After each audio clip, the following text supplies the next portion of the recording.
7 for 14 or 17 of 22 for 306?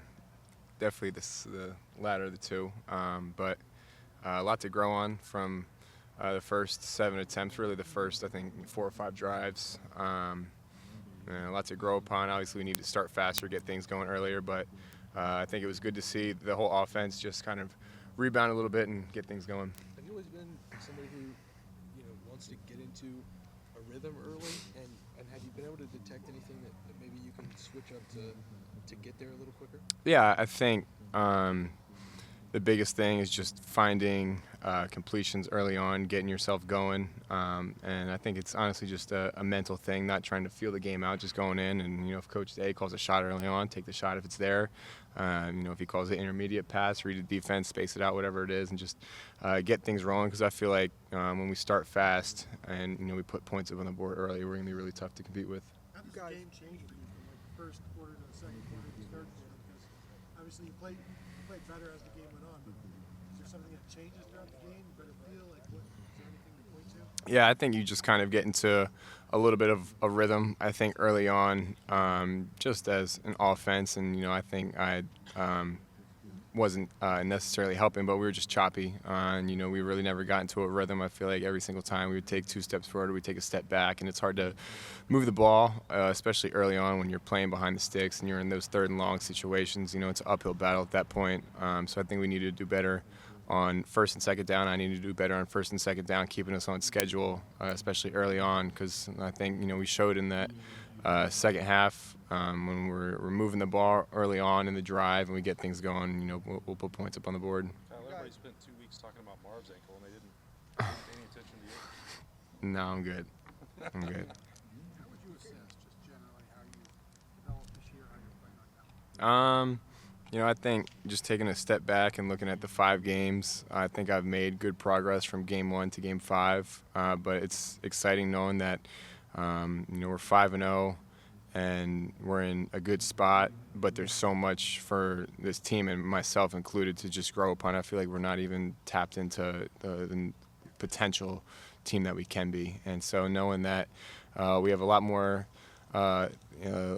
room to improve and grow upon. It's exciting.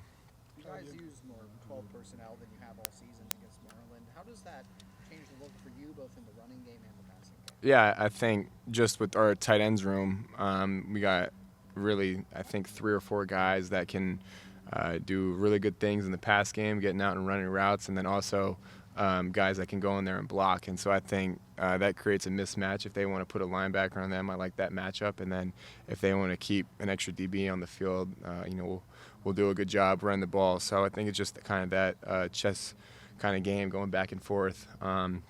And that tight end room has done a really good job of being able to do both of those things for us. Where have you seen G take the biggest steps this year? Yeah, I think G, obviously, coming over from receiver, I really don't think he ever lost anything in his route running and his ball skills or anything like that. I feel like the biggest thing was just becoming that physical presence on the field. And, it takes a while when, you play, your whole life out in the perimeter, and now you have to put your hand in the dirt. But he's done a great job embracing that. He's one of the toughest guys on the team, and I feel like he really enjoys the dirty work that a tight end does. You ripped back-to-back touchdowns to Marvin. Yeah. Ryan said it was the most comfortable, confident that you've looked in the red zone. Yeah. Do you feel like that too? Do you think that was the most comfortable that you've been in the red zone, and how can you kind of take that forward and learn from that? Yeah, I feel like with both of those plays that he called, he got a good pre-snap look at the defense and then confirmed that post-snap. And obviously Marvin did a great job on both those plays, getting open. And in the red zone, I think, nothing's really open. You just have to trust that your guy's going to make a contested catch, and then that's exactly what he did. So I think that was good to kind of see, myself and the whole offense kind of take a step in the right direction in that area, because obviously early on, that was one of the areas we struggled in. So to take a step in the right direction and continue to grow upon that is, I think, the goal now. Kelly, your chemistry with Emeka Egbuka is now world famous, because of the Notre Dame game and even last week. What do you miss when you lose a guy for a game or two like that? And who do you expect to step up big time maybe this week? Yeah, I mean, Mech is obviously a fantastic player. You can put him in the slot or outside. He's going to make plays regardless. But I feel like if there's any position room that could, have a next guy up and really not skip a beat, it would be that receiver room. So regardless of if Mech is going to play or not, I'm not sure. But just having confidence in the guys in that room, we're extremely deep in that room. So I think regardless of who goes out there, if he doesn't play, I don't think we'll miss a beat. Is Cardinal Tate basically ready for like a more fuller action? I mean, a more full-time kind of action? Yeah, I think. What's your take on him? I mean, Cardinal's been ready since the day he got here. I mean, he was extremely polished, and obviously spending the last 8 months with Coach Hartline and Coach Day, and kind of shaping up his game. I mean, he's going to be scary good. So I think it's not if but when for Cardinal, and whenever that is, he's going to take off. Two more questions. I mean, I feel like honestly, I think I have a part to do. With that run game, I feel like I have to do better early on and get us ahead of the change. Because I think it's tough when teams either are anticipating the run because we're not passing the ball well, or if we're not passing the ball well in early downs and we're behind the chain, 2nd and 10, whatever, and then it's tough to run the ball in those situations because you're trying to play catch up. But I feel like it's at times it's there, and I feel like there's been points throughout the year where the passing game hasn't looked great and the run game has carried us. And I wouldn't say that was necessarily the case on Saturday. I feel like we were just playing behind the sticks, and so we were trying to pass the ball to make up for it.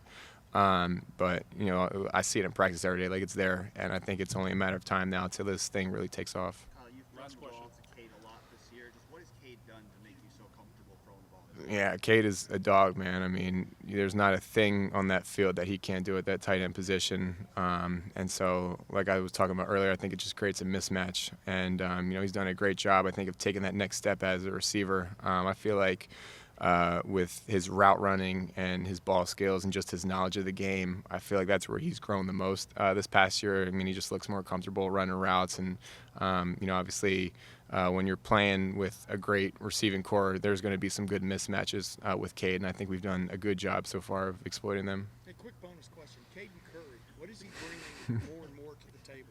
Yeah, I mean, The Cades and the Cades. yeah, no, Caden defensively obviously plays with a high motor. I think you guys saw that this past game, made a few big plays, especially when we needed it on offense. We were struggling a little bit. And then you bring him over to the offensive side of the ball, and anytime he can get on the field and hit somebody, he's all in for it. So you'll see him run down on kickoff and lighten a dude up. I mean, sometimes it doesn't look right seeing a dude wearing number 92 move that fast, but he's doing a great job. Kyle, thank you so much. Thanks, Kyle. Yep, thank you.